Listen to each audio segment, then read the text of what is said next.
Estamos de volta e hoje a gente aborda um assunto pedido nas nossas redes sociais de muitas telespectadoras. Eu adoro quando vocês participam e, na medida do possível, a gente vai atendendo a todas as solicitações. Hoje a gente fala um pouquinho sobre o transtorno bipolar. Como ele se apresenta, quais são os sinais, como as mães podem ajudar os filhos, ou mesmo outra pessoa que vive dentro de casa, alguns mitos e alertas importantes. Por isso, a gente recebe um especialista no assunto. Hoje conosco o psiquiatra Fábio Matias Fonseca. Um prazer recebê-lo. Fábio, seja muito bem-vindo. Obrigada pela gentileza da presença. Eu que agradeço o convite, uma honra enorme para mim estar aqui com você e seu público, tentando esclarecer algumas dúvidas sobre esse assunto tão importante. Quando a gente fala em transtorno bipolar, para começar o nosso bate-papo, eu queria que você definisse, por favor, o que significa, né? Como a gente define o transtorno bipolar? Então, Tati, todos nós temos oscilações de humor e de energia.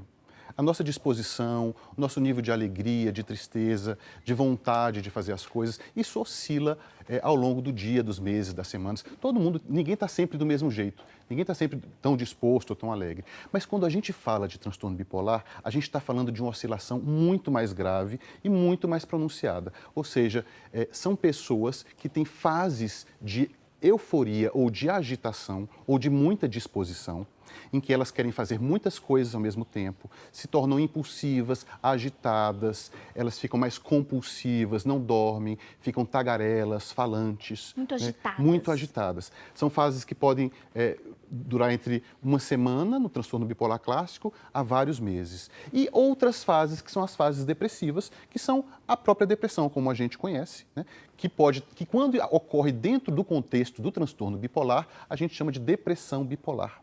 E aí é muito complicado, porque às vezes o médico ou o paciente não sabe que aquela depressão está dentro de um contexto de um transtorno bipolar, porque é o primeiro episódio que aconteceu. A pessoa nunca teve depressão e euforia, aparece primeiro a depressão e aí os médicos começam a tratar com antidepressivos. E aí é que a história começa a complicar, Tati, porque o tratamento da depressão na bipolaridade precisa ser bem diferente. A gente não pode simplesmente dar um antidepressivo, a gente tem que associar outras medicações, porque senão o tratamento pode complicar e as pessoas ficam anos tratando um tipo de depressão, quando na realidade se trata da depressão bipolar. E aí é complicado, doutor, porque na verdade a gente anda naquelas duas pontas, né? A euforia, a alegria exagerada e em alguns momentos aquela tristeza, aquele vazio e a depressão profunda. E aí isso oscila, você comentou que pode durar de uma semana até meses. Isso.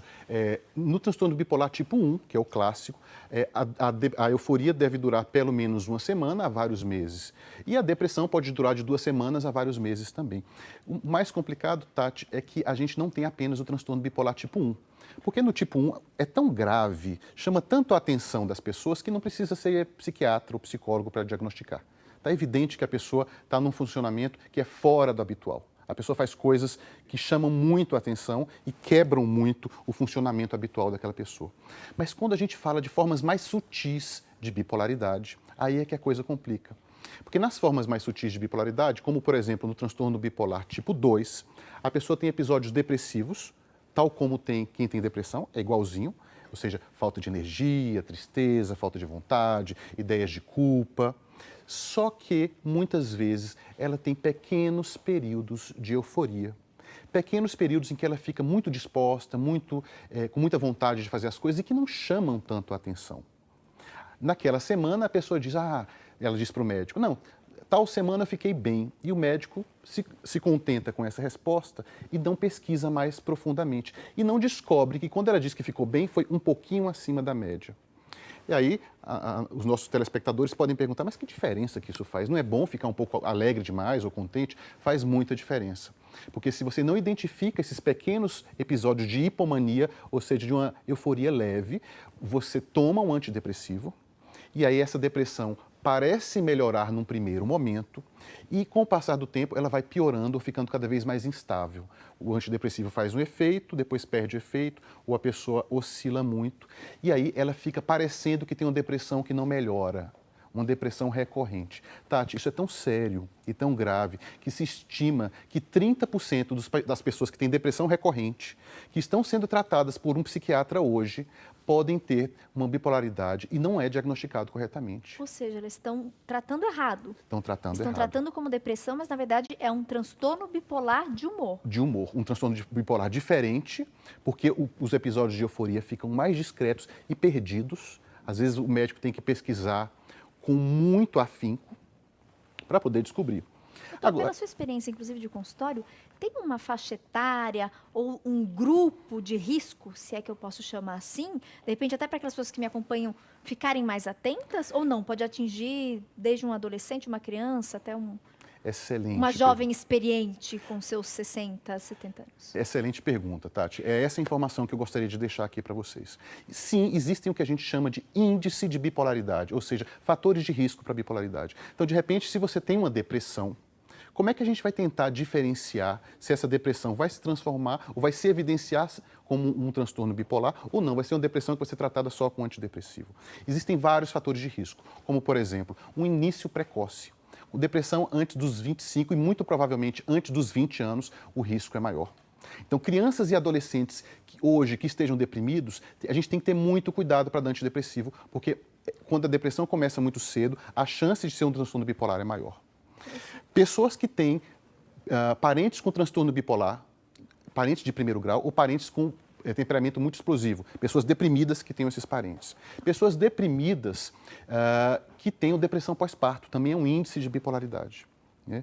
O que eu quero que fique claro é que não é apenas um fator. Quanto mais fatores você vai tendo, mais chance você tem de ter a bipolaridade. Depressões que são muito curtas, duram mais ou menos 2, 3 meses e já desaparecem espontaneamente. Isso também é algo muito suspeito. Depressões em que você começa a tomar um antidepressivo e melhora em menos de uma semana. Uma depressão unipolar, uma depressão mais comum, deve demorar 2 a 3 semanas para sair daquela depressão. Então, aparentemente, uma coisa que é muito boa, você tomar um antidepressivo e melhorar muito rápido, é algo para a gente ficar... É suspeito. É suspeito, né? Você tomar antidepressivos e com o tempo o antidepressivo faz efeito e ele vai parando de fazer efeito. A depressão na bipolaridade costuma ser uma depressão com muita falta de energia. A tristeza não é tão proeminente assim, é mais como se a pessoa tivesse sido tirada da tomada, ela fica totalmente sem energia. Cansaço extremo e não quer fazer nada. Não quer fazer nada. Pode ter a tristeza associada, mas não é necessariamente o mais... Não precisa ter tristeza. A gente fala que depressão não precisa ter tristeza, às vezes é só falta de energia. E além disso, embora possa ter depressão bipolar com insônia, e com falta de apetite, é muito mais comum na depressão bipolar ter a pessoa que dorme o dia todo e que come muito e que acaba tendo um ganho de peso. E para complicar mais a história, Tati, ainda existem dentro da depressão da bipolaridade episódios mistos. O que é isso? A pessoa tem sintomas depressivos e sintomas de uma certa agitação ao mesmo tempo.